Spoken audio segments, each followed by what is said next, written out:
well hacked again. And it talks about how we were compromised as a company, the things we learned, and some of the tips that we share with people how they can keep safe.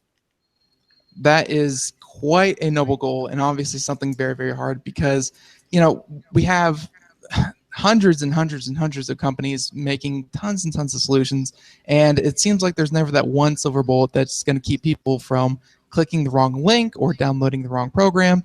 I mean, you picked a good field to be in, because I think you're going to have job security going forward. It's protecting people from themselves isn't always the easiest thing. No, it's not. I don't think the problem is necessarily getting better. It's getting harder and harder because the hackers are getting smarter, which makes our job certainly more and more challenging. We got to stay one step ahead of them. Perfect. So, all right. So this is going to be an open-ended question for you, and or actually for both of you, and we'll start with Bob, and then we'll go back to Scott. But thoughts on the security of data, because obviously, data, it's it's only getting to the point where I don't want to say paper is ever going to go away, but I think going forward, you're always going to have the option to, whether you are dealing with, very, very private, sensitive data, be it your social security number and things like that, or just everyday communications, like data is only getting more and more prevalent. So again, Bob, we'll start with you. What is the current security of data looking like? Is it more secure because more people are using it? So great question, Ben. The landscape for security right now is up in the air. I've heard on your show several times, and I've actually adopted these as elements for myself and all my friends to remember, and that's that security is a moving target. As Scott mentioned earlier, the bad actors out there are much more intelligent, they're much more equipped, they're prepared to handle and dig deeper, and they have a little bit of patience to do so. So if you have important data, I would suggest that you protect it somehow, some way. The other thing I'd say is if you're looking at links, you're looking at email coming in, be very careful and be very cautious about the links that you determine you want to click on. Hover over them, make sure it's a real link that makes sense, that's consistent. And at the same time, if we draw a line under these two things, it's about having a healthy skepticism for who you're dealing with online. There are just way too many opportunities out there, way too many examples of people who thought they were doing the right thing, who may have sent messages back to someone else with a file of W-2 forms for past and current employees. That's a dangerous position to find yourself in. Scott, go ahead and get on top of that one. Yeah, no, Scott, please. For whatever reason, you seem to be muted. There you go. I was muting it just in case there, Ben. Yeah, personal data is something I'm dealing with every single day, and what I have been encouraging a lot of people to do is think about their data carefully and ask themselves questions. Why are you sharing this out in public on social media?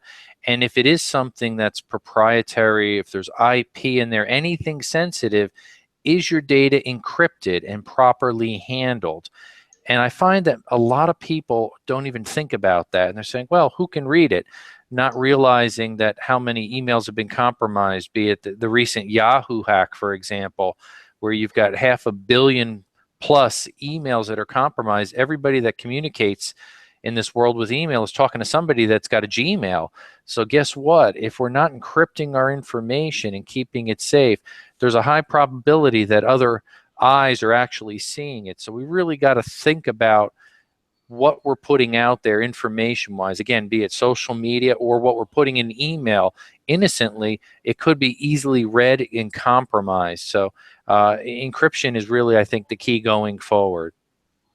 Definitely. And of course, we've seen many attacks where even the most benign piece of information that they pick up, be it a family member name or just anything little like that, if the hacker is motivated enough, then they can use hey, this is your Uncle Bob. Can you send over so and so information, and or they'll send you a link posing as your Uncle Bob, and there you go, you're hacked. It just takes that little bit of personal information, to make it look legitimate, to make you click on it and make you, of course, unsecure. So, and I hate to rush this along, but we're still getting used to the new format, and we have a lot to go over here. So let's talk about Blacksquare, Blacksquare Technologies, because maybe someone hasn't heard the first couple times you guys were on. What what does Blacksquare Technology do for its customers? Okay, so thanks. I appreciate the question.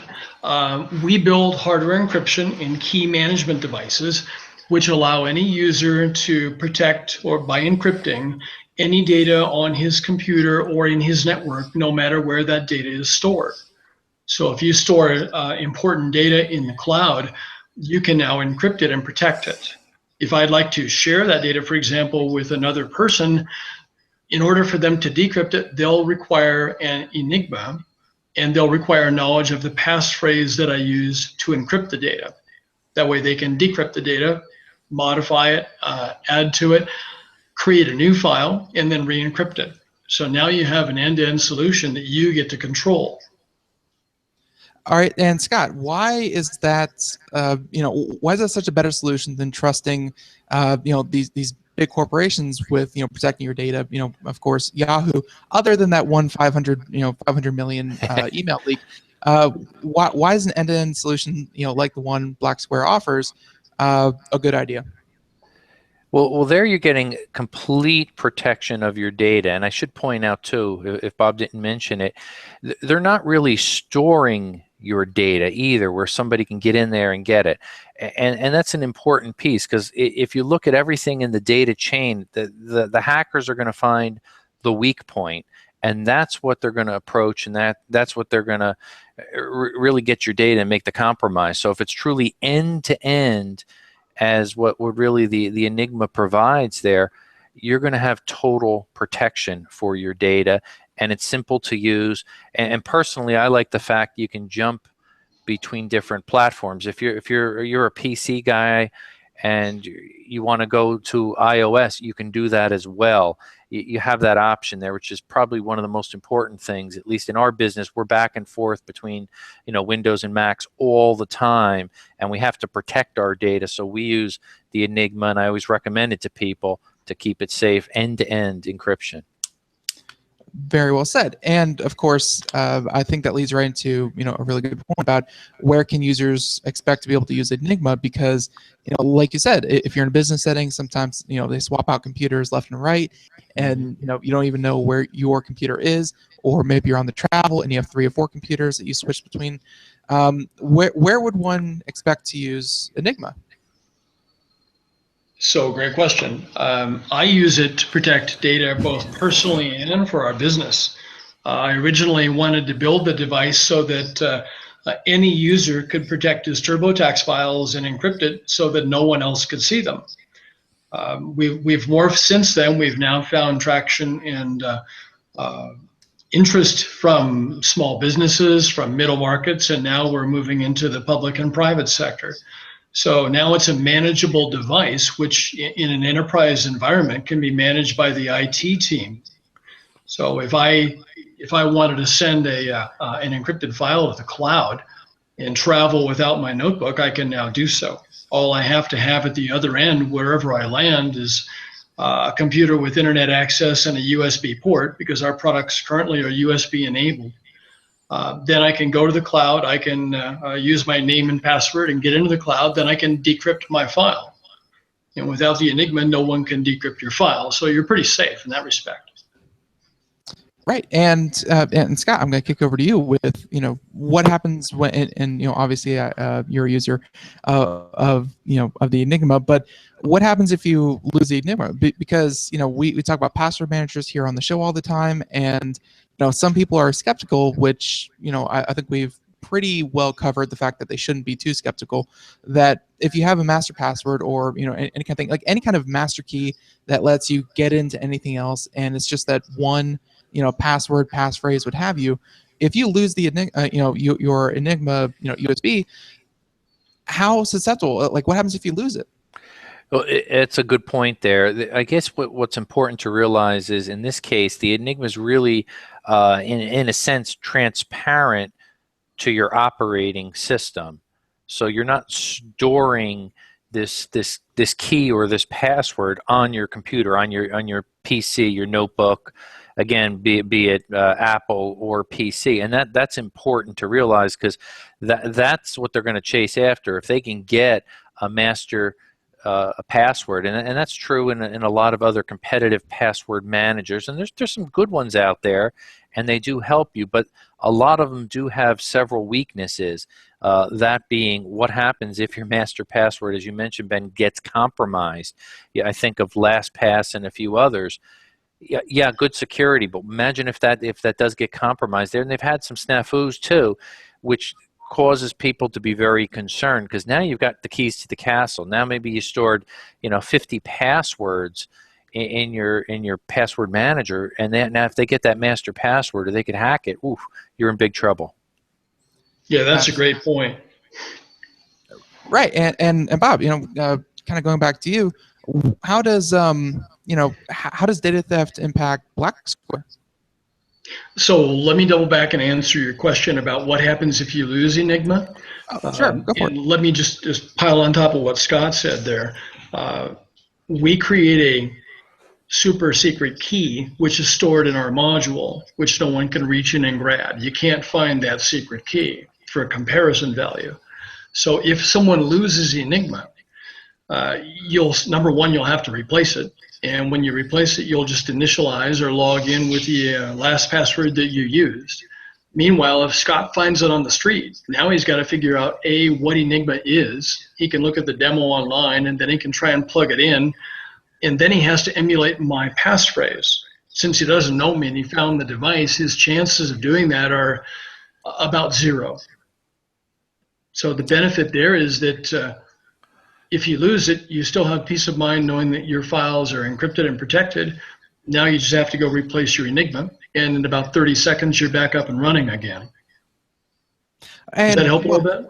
It helps a little bit. Of course, a couple things ran through my mind of like, well, what if it's an inside job? What if they do know you? What if they're trying to hit you from there?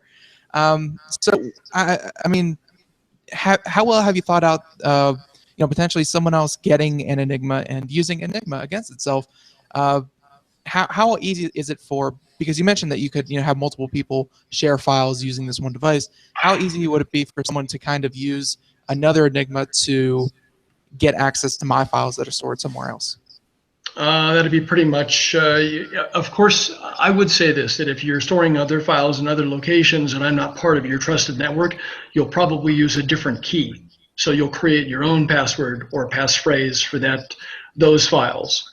And of course, Enigma allows you to change your password anytime you want. So for example, if you're an accountant with 10 customers, you might have 10 different passwords. The challenge there is to record those passwords so that you can remember whose password belongs to who, right? Right. So in that respect, we've developed, and we're in the process of finalizing a virtual storage secure server, which allows individuals and or corporations to protect their passphrase structures and create their own, lack of a better word, a database of which employee used which password at what point in time. So that, in a way, helps us eliminate the problem of people forgetting passphrases or passwords, and it helps IT. Oh no, for sure. Yeah, and having those tools, it's being able to kind of put a label to any authorized or quote unquote authorized access. Definitely good. So let's scare the folks out there. I don't know which one of you guys is going to be better for to answer this, but what is the impact of data theft, globally in the U.S.? Are there any kind of figures that can? Because I think with data theft, like a lot of things in this world, people think, not me. It won't happen to me. It can't happen to me. It doesn't happen to anyone I know, so it can't happen to me. So someone, please scare people. Well, let me try this. Let me go first, and let have Scott pick up the crumbs. Okay. If I go back to something like February of this year, Dell Computers sent out a catalog. And on the second page of the catalog, they made a quote. They said 75% of all organizations have experienced a data or cybersecurity breach in the past 12 months. That number is now up to 90. So it's really easier, so to speak, to write down on a piece of paper those companies that you're aware of that have not been breached than it is to go the other way around. Right. All that being said, from a personal perspective, sources inside the FBI tell us that 82% or more of all Social Security numbers have already been hacked once. That's not a thrilling feeling, right? So, no, it actually brings to mind immediately about that, the hack with, it was some government agency, and I think it was a foreign agency. Anyways, everyone, like every public, like every public employee that worked for the government had their entire Social Security address, mailing address, living address. They had everything stolen, and that's the U.S. government. I mean, I don't have the resources to protect myself like the U.S. government does, and well, they got OPM, hacked. you're referring to OPM and the hack Yeah. on OPM. There's a little bit more information that we probably should share, and that's that anybody who's ever filled out a secure form clearance application, SF86, is included in that OPM breach. So it's maybe 35 million people. All of a sudden now that means that whoever has the data, whatever state actor actually acquired the data and then sold it a couple thousand times, has the data. Now it's easy to go back and change your password and change it and get a different email account, but I already have access to who you are. I can use behavioral characteristics to possibly impersonate you, and it gets worse. I have clients that have actually been put on the death master file list, and that's about a 3-year process to get off that list. So it gets a little scary. Yeah, I was going to add to that with the OPM breach. They're saying that this is going to take many years to try to just get some of this sorted out. It's that large of a breach, so widespread, and many of the people really don't know what to do other than they're getting free credit monitoring services, which is rather useless after the fact. You can watch it and say, yeah, the compromise has been happened, and see where it goes from here. I was going to add one point, Ben. You were asking how bad is data theft. The other week I was down in D.C. at a IBM Security Summit, and the keynote was given by Frank Abagnale. If you're familiar with him, it was his life story is based upon the movie Catch Me If You Can, which had Leonardo DiCaprio. Fascinating. But his keynote, one of the first things he said clearly, he said, every single person's personal data has been compromised, he can assure us. And I kind of tout the same feeling every time I present at different conferences, and I'm going to go down in Norfolk, Virginia at a conference, and I'm going to be presenting this week along with Kevin Mitnick and a few other cybersecurity experts, and everybody is seeing the same thing. The more you uncover, the more you realize everybody's been compromised. It's just the hackers have not used all of that data as of yet. Sometimes they wait a year, sometimes they wait 2 years. Why? It's because they're piecing together different puzzles for doing different types of compromises and breaches. Sometimes it's for identity theft, and they want to have more than just the person's name, address, and social security number. They want to find out a whole lot more because they want to take out, credit in their name or medical fraud or so many other things. So the personal data, the value of it and protecting it is becoming paramount. And that's why I go back to again and again, don't put too much out there. And what you do put out there that's protected to you as an individual or a company, make sure you're encrypting it and properly protecting it. That's the most important thing that you could do right now. Very, very well said. And we've had other security experts on the show, and I actually know one in particular who uses also misinformation as well as limited information, where he'll make multiple Facebook accounts, he'll make multiple this or that, and just try to muddy the water a bit. So, and I think this is going to be one of the pain points of the new show format, is that I really do feel like this this interview here is probably an hour-long interview, and it probably should be. But we're probably going to have to come back to it another time. But yeah, we're running up really, really short. We have about 4 minutes left. And Bob, I want you to kind of walk us through, they may be hearing it on the show. They may hear from somewhere else. They may see it, they may see Blacksquare Technologies and, of course, Enigma somewhere else. Walk us through buying one, and then how do you use it, and how do you continue using it in your daily life? Oh, sure. Well, it's pretty simple now. We started out to make it a very simple product. Once you connect it to your computer, you authenticate to it. If you authenticate successfully, you're in. Now you get to see the directory or tree of all of your uh, network elements, whether it's your desktop or a hard drive or a network device that's connected wirelessly or wired or anything in the cloud. Once you find a file that you think, aha, I should encrypt that file, you simply right click on the file and a menu presents itself and says, what should I do? Do you want me to encrypt the file? Do you want me to decrypt the file? Do you want me to open the file? So I'd select encrypt the file. Since everything happens inside Enigma with our own processors and hardware-driven channels that are encrypted, of course, you now encrypt the file real time inside our device. And by the way, as we pointed out earlier, we're OS independent, which means that we're not vulnerable to any form of downstream injection that might come from the computer's software into our device to try and tamper with it. All that being said, now you've encrypted a file. Now you can share that file with anyone, doesn't matter who. If they don't have an Enigma, they won't ever have a chance of opening it.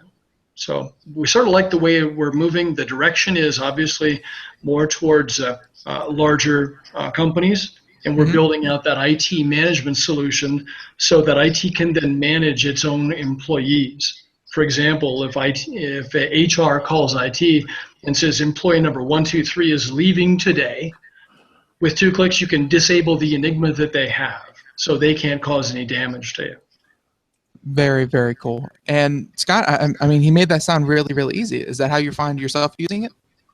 Yeah, certainly. In fact, myself personally, I used it. I did do a little mini product review on it, just independent of Blacksquare Enigma, just to share with people that I deal with from a cyber security perspective. Again, because I'm regularly educating and presenting, and I need to be able to focus people on security solutions that are effective, that are affordable, that work, that are easy to implement. And I saw all of that feature set easily when I started using the Enigma, and that's really, I think, what's one of the key things, the ease of use. If you can't plug it in a few seconds, get it up and running, people get discouraged, and that's a big problem with security in general. When you try to explain multi-factor authentication and other things, it takes a little bit of time before people adopt it and start using it. But again, once you do it, it makes sense. Same thing with the Enigma. It's simple to use, and I encourage people, if nothing else, it's a low price point for entry. Try it out, give it a shot, and immediately you're going to feel a lot more secure. You realize that your data cannot be compromised, and that's worth gold. Can't put a price on that. Definitely. And and low price point aside, I think one of the most important things that happens with security, and I've experienced it, and I have experienced this myself in the real world, if you make it complicated to the point where a hacker won't be able to get it because the passwords are changing or it's really, really complex to get in, then if it's hard for the end user, they're not going to do it. They're going to find a way around it. They're going to write down their password on a sticky note. They're going to keep it in their phone. They're going to be unsecure about it because you make it too hard. And it seems like you really focused on making sure that didn't happen with Enigma. So real quick, Bob, what would you say is next for Blacksquare Technologies? Well, next we're headed out to DC in the next couple of weeks to visit with some public sector folks. We're hoping to gain some traction there, and we'll keep you posted. How's that? That sounds wonderful. And Scott, what are you up to going forward? Well, I've already begun work on another book, kind of a sequel to Hacked Again, which is keeping us really busy. And we've got a lot of new tools that we're launching that are all tied in, again, with wireless threats. Perfect, perfect, perfect. And the music means we're about to take a break, and we're going to switch over. I see we have our second guest here waiting patiently in the wings. And gentlemen, thank you so much for being on the Computer America Show. Sorry about the rough start, but a lot of great information. And I really, really, really would like to have you both back on in the near future. So thanks for being on the Computer America Show, guys. Great. Thanks for having me on. Stay safe, man. Sounds great, Ben. Thanks again. Thanks. Bye. Bye-bye. Be right back, everyone. Looking for a best friend? Brother Wolf Animal Rescue has your best friend waiting just for you. Their mission is to protect and enhance the lives of companion animals and the people who love them. Their no-kill rescue shelter is open year-round, making it easy for people to adopt their best new friend. This year, Brother Wolf will find homes for over 2,400 orphan dogs, puppies, cats, and kittens. All have ended up as an orphan through no fault of their own. Brother Wolf has created a safe, nurturing environment where these special animals can heal emotionally and physically until they find a lifelong home. Their life-saving transport program brings dogs and puppies from overcrowded shelters in the south to rescues in the north where homes are easier to find. Brother Wolf Animal Rescue is a 501c3 organization. To learn more about their life-saving work and to make a donation, visit their website at www.bwar.org. That's www.bwar.org. Help to realize Brother Wolf's vision when no animal is euthanized for lack of a home. Who's a good boy?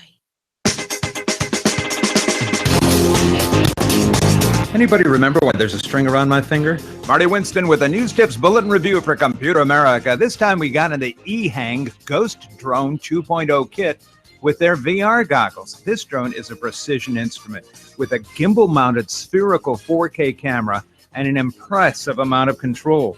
It seems excellent at keeping its place even up just under 200 feet with a solid breeze. The goggles let you see either what the drone sees or what it sees through its own front camera, so you get a heads-up display of status. We wanted a drone that could do built-in progress videos of our house project, then do gutter patrols or after-storm property line patrols, and those things are no great challenge for this quadcopter.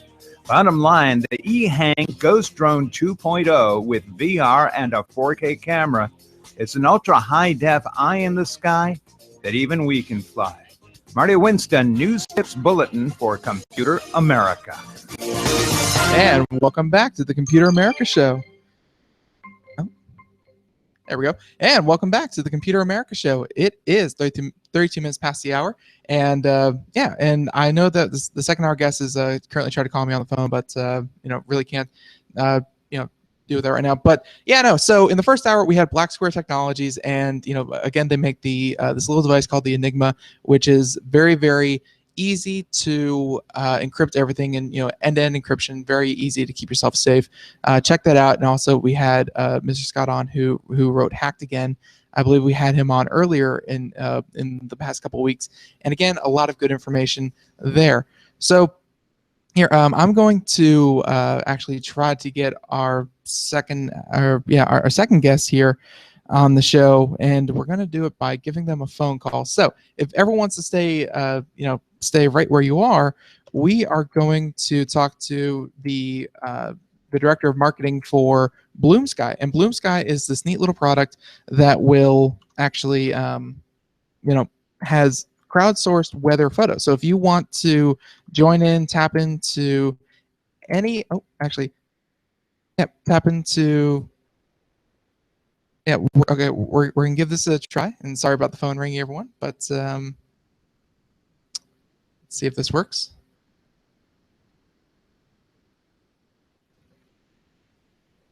Hi, Daniel, can you hear me?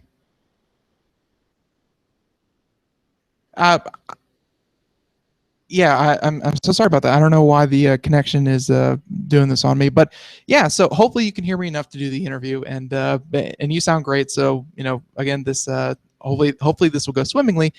But all right, and the call dropped. So yeah, I have no idea what is up with our connection at the moment. It's a thing of mysteries. But yes, no, in this hour, again, you can check it out at computeramerica.com in the show notes, and you will have a link to BloomSky.com, and over at BloomSky.com, you will be able to see the product, and I believe they're going to be on the show to talk about their newest product. And let's try this one. Hey, Daniel, can you hear me? All right, can you hear me now? Good. Okay. So yeah, and again, you're coming in loud and clear. So hopefully this is doable for the next 10 minutes or so. And so welcome into the Computer America Show, Daniel Hahn. He is the director of growth and marketing and communications for BloomSky. And yes, as I said before, welcome into the show. And pleasure to have you.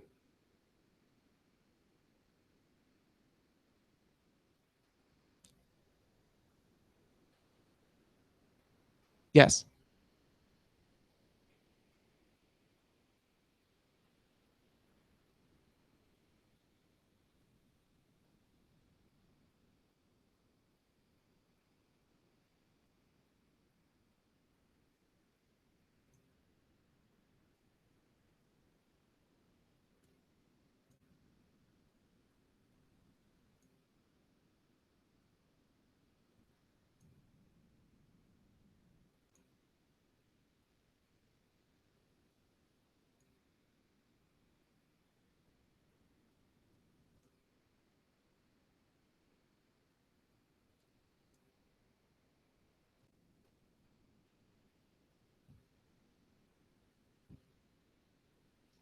yeah, there definitely is that huge, problem in meteorology is a lot of data and not a lot of ways to analyze and implement it.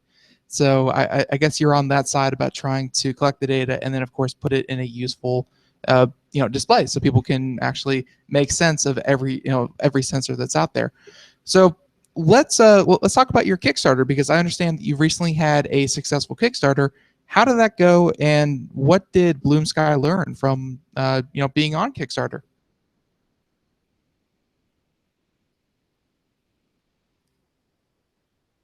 Sure.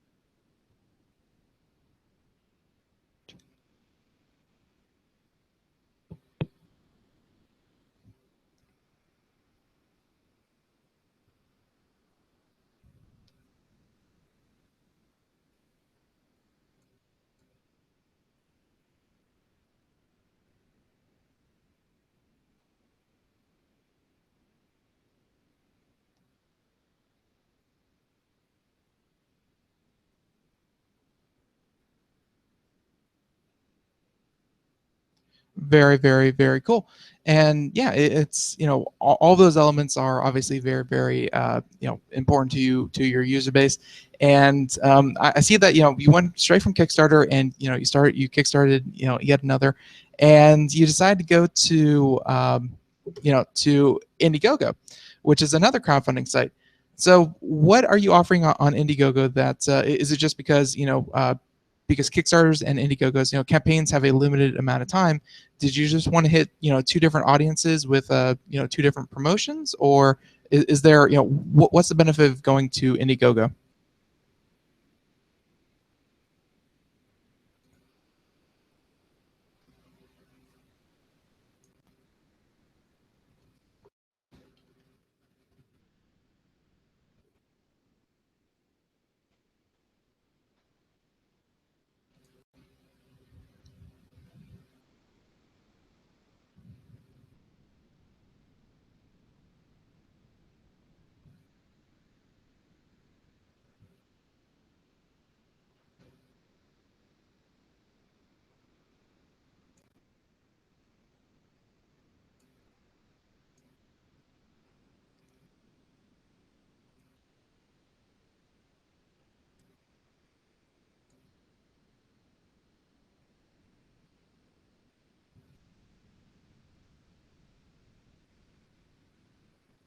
Very, very efficient. And yeah, it's finding a way to get the consumer, the product that they want, not the easiest thing, especially when you're first starting up. It's finding your audience and then producing everything else. Like, you can't just go out, or at least not a lot of companies can go out and build 10,000 units and just wait and sit on them and wait and wait and wait. So obviously, things like Indiegogo and Kickstarter allow companies such as yourself and a lot of others to really, get going before you have your market. So great stuff there. So yeah, I understand that you're introducing the new Sky 2 weather station camera. So what's the difference between, of course, Sky 1 and Sky 2?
Mm-hmm.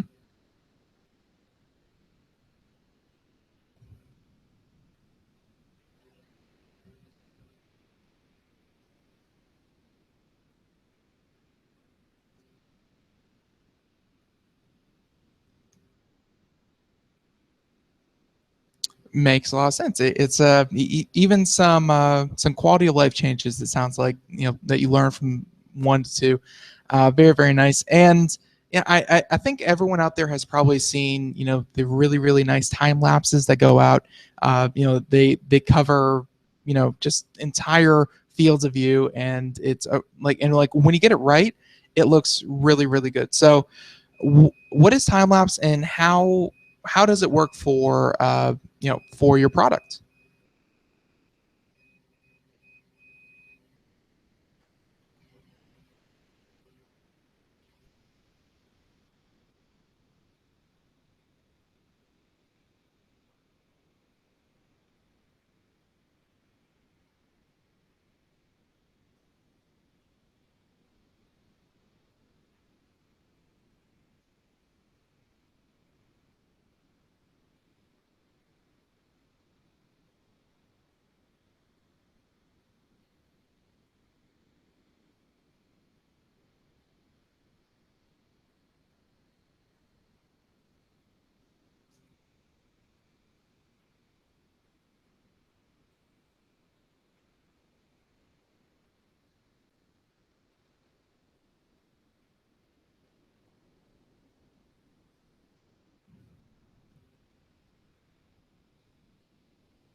Perfect. And let's say someone is listening to this, and they're hearing the gist of it.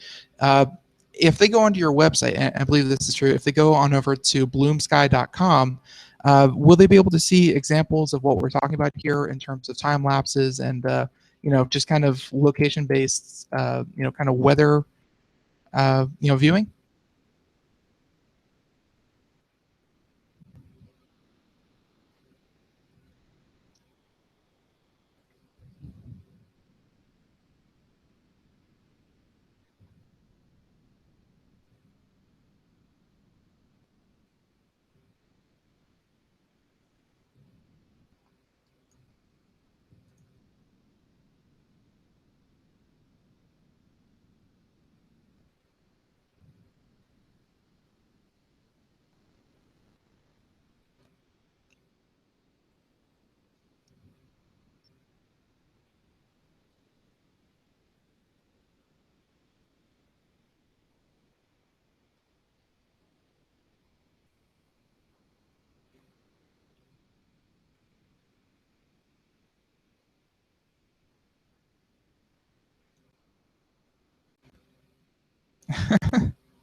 Oh yeah, no, absolutely. And you touched on lightly there the app itself.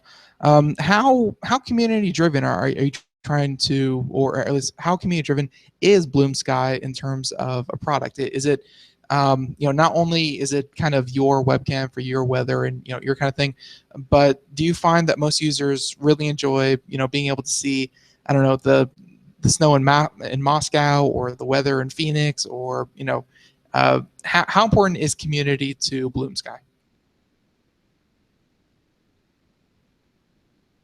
Oh, yeah. So sorry. How important is community to BloomSky?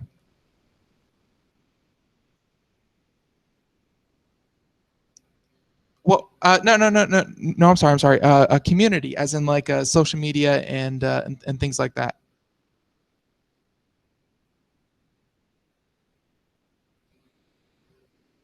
Oh, yeah, yeah, and I know that we're having really poor connection, and again that's that's something with the network. We really apologize for that.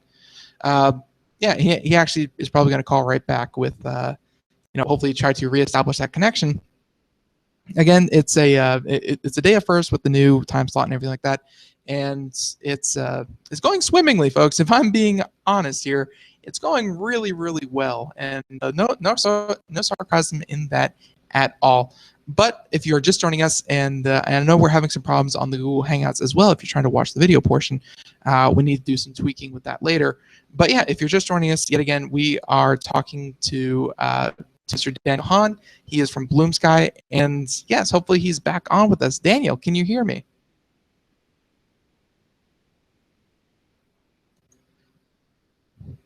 Yeah, yeah, right. Right. Yeah. So sorry about that. And the question that we're having a hard time getting across is how important is community and social media to the BloomSky experience?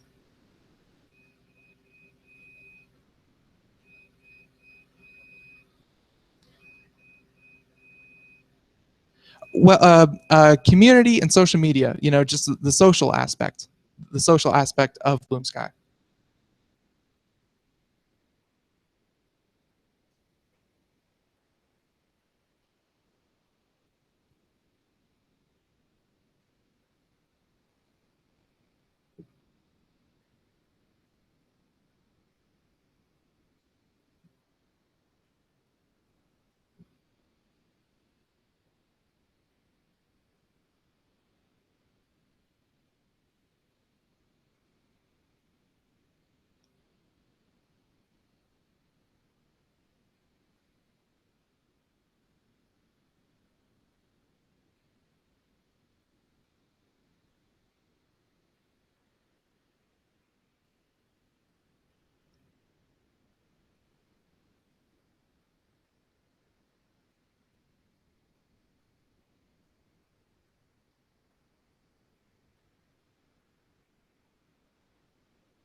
Wow.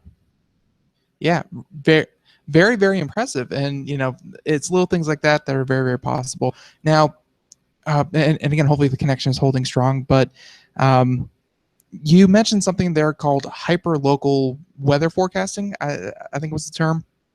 But uh, BloomSky has a new forecasting model that significantly improves local forecast.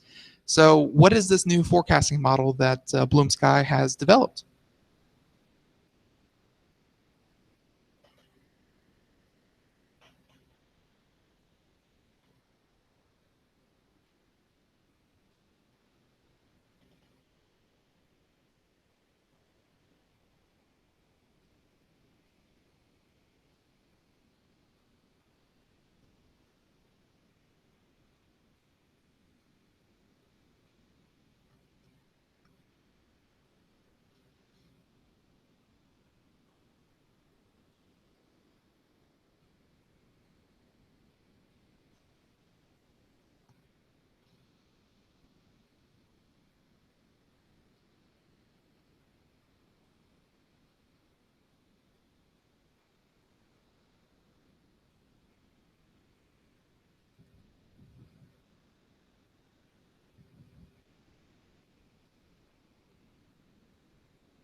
Do you foresee BloomSky maybe partnering with any of the more conventional weather forecasting services?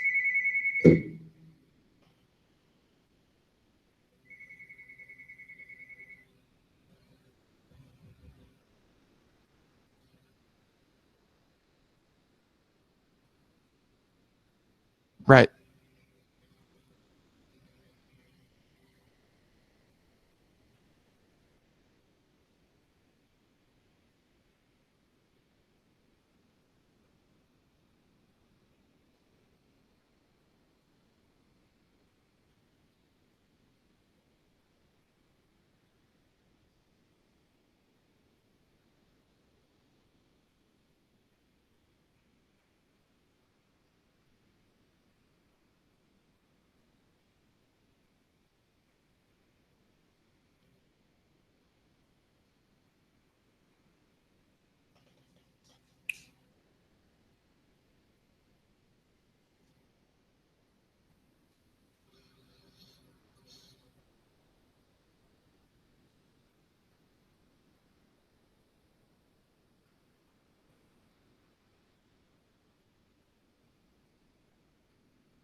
No, it makes an absolute lot of sense, and it's real quick. We have about another minute or two here left.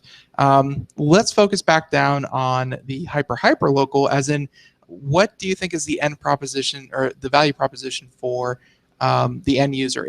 I mean, we've been talking a lot about the community and things like that, but is this a device to see the weather in your local area, or what do you find people are really using SkyBloom for, or at least Sky 1 and Sky 2 devices?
Makes a lot of sense. And hey,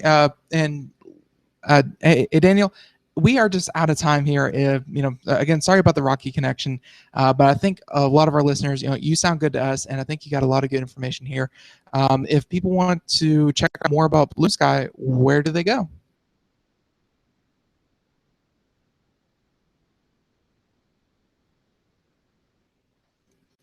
Nope. Perfect. Yeah. And sorry about that, Daniel.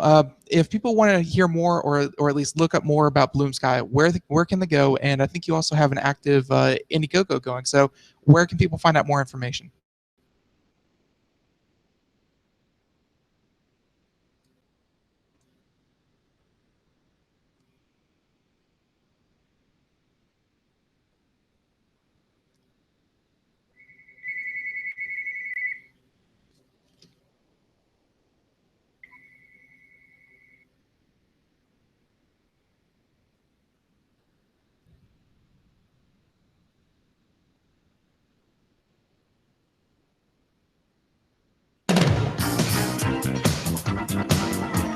Perfect. And Daniel, thank you so much for being on with us. We gotta, we have to move on now, but thank you again for being on. If you want to check more out, be sure to check out computeramerica.com, where we will have links to all of today's guests available right there on our homepage. And so, Daniel, thank you for being on, and have a great one. And again, come back when you have Sky 3 out. Okay. My pleasure, my pleasure. And everyone else, I know rough start, but we're gonna pull through, and we're gonna be back tomorrow, even better, hopefully with all the bugs worked out. And again, we have 2 more guests, so tune in. We're gonna have a lot of fun. And so for everyone else out there, be sure to check us out on iTunes and all our different outlets, and as well as all of our networks. And yeah, look forward to being here tomorrow. And again, I'm Ben with Computer America. Please tune in tomorrow. Have a good one, everyone. Bye.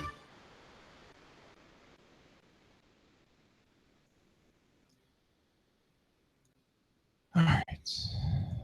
That's